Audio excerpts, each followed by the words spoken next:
নমস্কার বন্ধুরা, তৃপ্ত আহারে আপনাদের সবাইকে স্বাগত জানাই। আজ আমি দুটো রেসিপি বানাবো। তার জন্য নিয়ে নিয়েছি মোচা আর ডিম।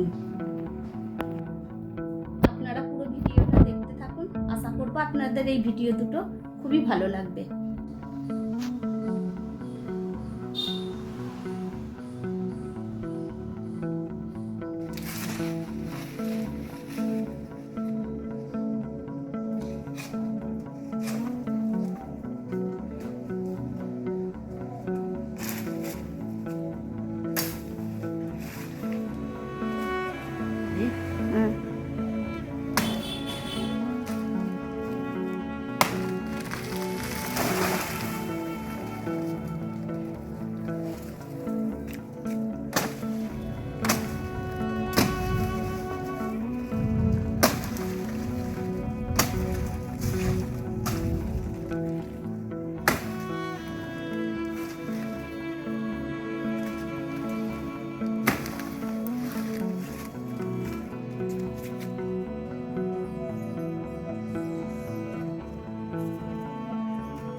মোচাটাকে এইভাবে ছাড়িয়ে নেব।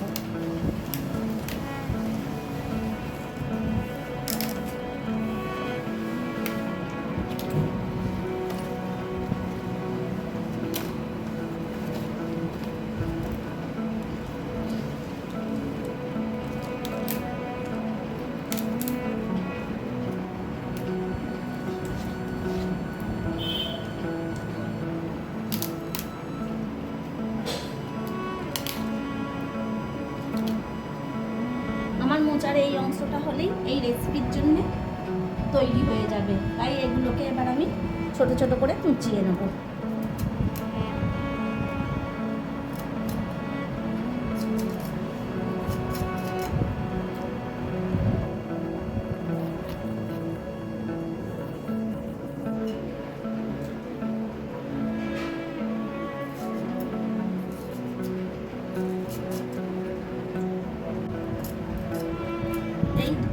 কাটলেই আমার সব মোচাটাই যেগুলো নিয়েছিলাম কাটা হয়ে যাবে।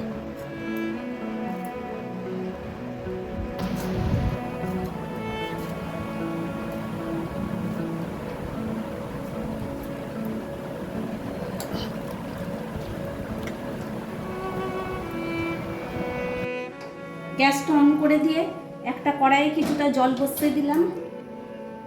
ধুয়ে রাখা মোচাটা দিয়ে দিলাম। অল্প একটু নুন দিয়ে দিলাম, অল্প করে একটু হলুদ দিয়ে দিলাম, একটু সর্ষের তেলও দিয়ে দিলাম। এবার মোচাটাকে একটু নেড়ে দিয়ে একটা ঢাকা দিয়ে দেবো সেদ্ধ হওয়ার জন্য। এইরকম করে দিলে মোচার কালো কষটা বেরোবে না। 15 মিনিট পর আমি ঢাকাটা খুলে দিলাম।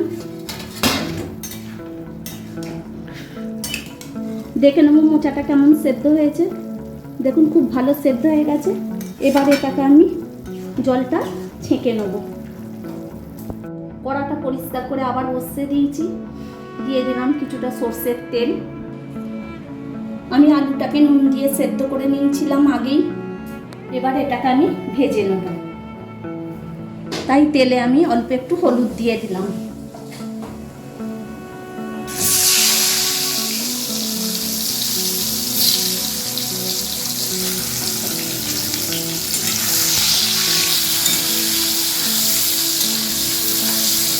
আলুটা লাল লাল করে ভেজে নেওয়া হয়ে গেছে। এবার আলুটাকে আমি তুলে নিচ্ছি।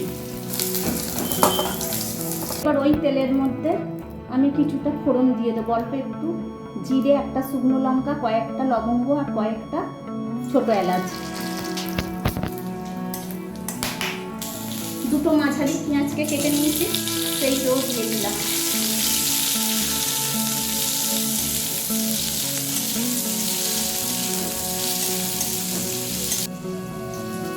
বাটনা বেটে নিয়েছি, আদা রসুন জিরে শুকনো লঙ্কা দিয়ে। এই বাটনাটা আমি এবার তরকারিতে দিয়ে দেবো। তাই পেঁয়াজটা ভাজা হয়ে এসছে, এই হালকা ভাজা অবস্থাতেই আমি বাটনাটা দিয়ে দিলাম টমেটো কাটা। সবটাকে একসাথে আমি ভেজে নেব। এটাকে এইভাবে আমি মিনিট 3 ভেজে নিয়েছি।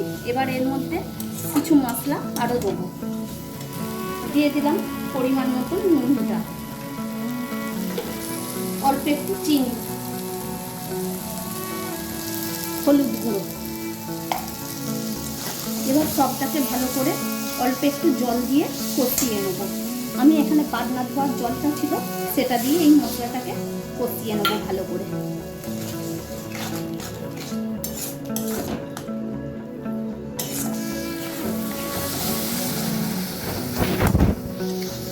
এবার টমেটোগুলোকে একটু আমি ঘেঁটে দেবো।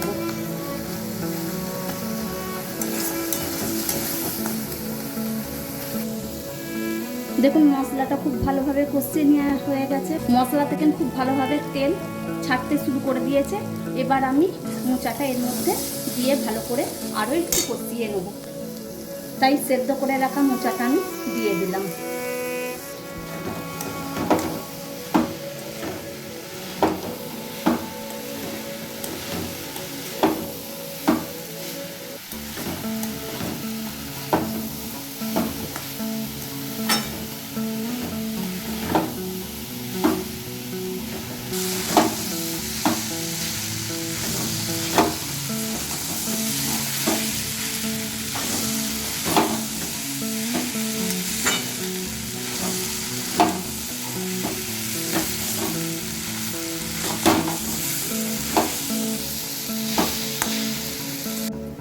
এবার এর মধ্যে আমি জলটা দিয়ে দেবো।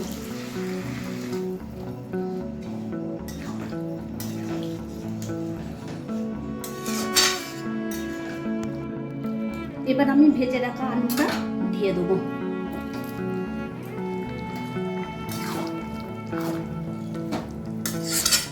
একটু ঢাকা দিয়ে দেবো।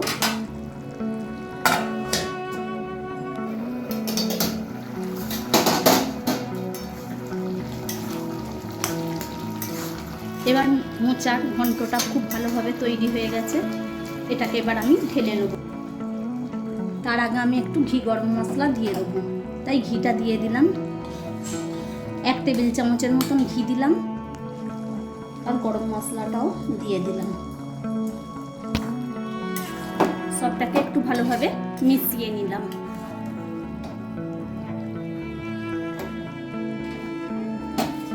বন্ধুরা, আমার তো ঘি গরম মশলা দিয়ে মোচার ঘন্ট তৈরি হয়ে গেছে। এটা রুটি দিয়েও ভালো লাগবে, ভাত দিয়েও ভালো লাগবে। এবার 3টে ডিম নিয়ে নিয়েছি, একটা বাটি নিয়ে নিয়েছি। এর মধ্যে কিছুটা পেঁয়াজ কুচো আমি দিয়ে দিলাম। 3টে কাঁচা লঙ্কাকে ছোট ছোট করে কুচিয়ে নিয়েছি, সেটা দিয়ে দিলাম। অল্প একটু নুন দিয়ে দিলাম। এবার হাত দিয়ে খুব ভালো করে নুনের সাথে পেঁয়াজটার কাঁচা লঙ্কাটা মেখে নেব। এতে পেঁয়াজটাও একটু নরম হয়ে যাবে আর ডিমের সাথে খুব ভালোভাবে নুনটা মিশে যাবে। একটা ডিম নিয়ে নিয়েছি।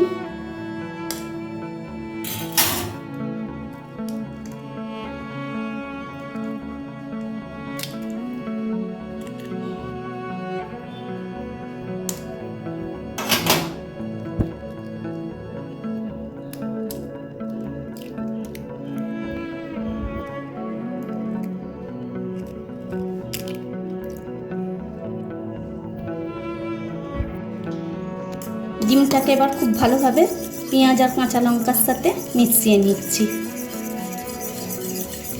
খুব সামান্য একটু গোলমরিচ গুঁড়ো ওপর দিয়ে দিলাম। আবারও সবটাকে একটু ভালো করে মিশিয়ে নিলাম। গ্যাসটা অন করে দিয়ে কড়াইটা বসিয়ে দিলাম। এই রেসিপির জন্য সরষের তেলেই খেতে ভালো লাগবে, তাই সরষের তেলটাই দিয়ে দিলাম। তেলটা খুব ভালো গরম হয়ে গেছে। এবার ডিমটা আমি দিয়ে দিলাম তেলের মধ্যে।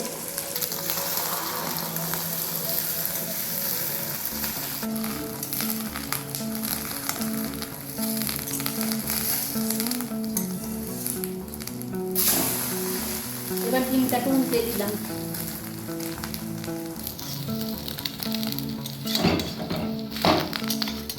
ডিমটাকে এরকম উল্টে পাল্টে ভালো করে ভেজে নেব।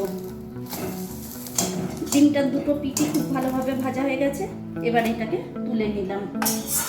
এদিকে গ্রেভিটা তৈরি করে নেওয়ার জন্য আবারও কড়াইয়ে কিছুটা সরষের তেল দিয়ে দিলাম। ফোড়নে দুটো ছোট এলাচ দিয়ে দিলাম। খুব সামান্য একটু চিনি দিয়ে দিলাম। ছোট এলাচ দুটোকে চিনির সাথে একটু ভালোভাবে নেড়ে নিলাম। দেখুন চিনিটা খুব ভালোভাবে মেল্ট হয়ে গেছে। এবার এর মধ্যে কেটে রাখা পেঁয়াজ দিয়ে দেবো।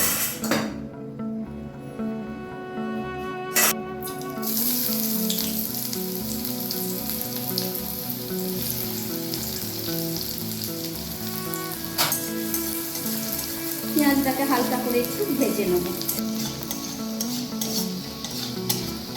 পেঁয়াজটাকে ঠিক এইরকম করে আমি ভেজে নিয়েছি। এবার এর মধ্যে একটা টমেটো কেটে রেখেছি, সেটা দিয়ে দিলাম।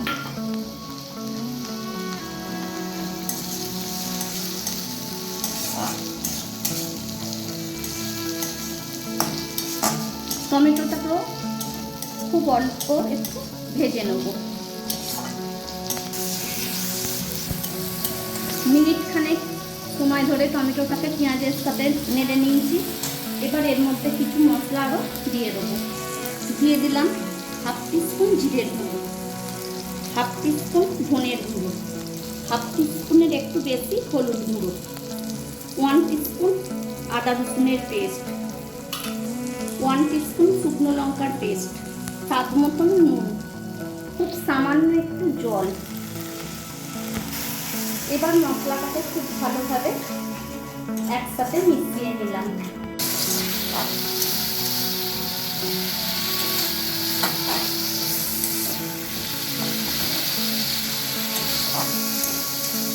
টমেটোগুলোকে এইরকম খুন্তি দিয়ে একটু ঘেঁটে ঘেঁটে দিচ্ছি। মশলাটা আমি 4-5 মিনিট সময় ধরে খুব ভালোভাবে কষিয়ে নিয়েছি। দেখুন খুব ভালোভাবে তেল ছেড়ে গেছে। এবার এই মশলাটার মধ্যে পরিমাণ মতন জলটা দিয়ে দেবো।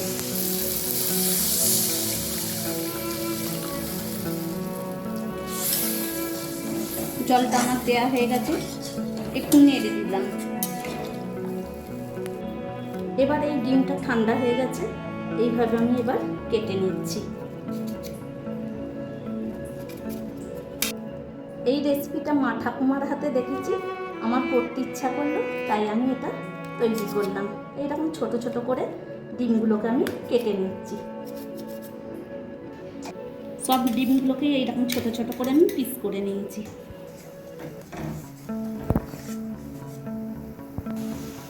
গ্রেভিটাকেও আমি 3-4 মিনিট সময় ধরে খুব ভালোভাবে ফুটিয়ে নিয়েছি। এবার ডিমের পিসগুলো এর মধ্যে দিয়ে দেবো।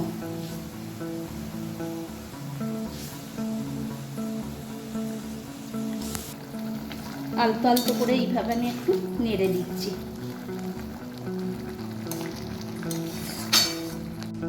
আরও 4-5 মিনিট সময় ধরে আমি এটাকে ফুটিয়ে নিয়েছি। ওপর দিয়ে একটু কাঁচা লঙ্কা আর পাতিলেবুর রস দিয়ে দেবো।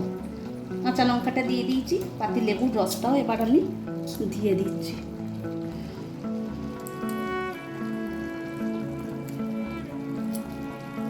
সবটাকে আলতো করে আবারও মিশিয়ে নিলাম। নিয়ে গ্যাসের ফ্লেমটাকে এবার অফ করে দিলাম।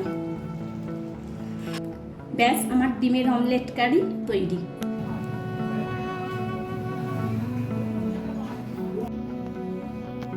বন্ধুরা, আমার দুটো রেসিপি তৈরি হয়ে গেছে, মোচার ঘন্ট আর ডিমের অমলেট কারি।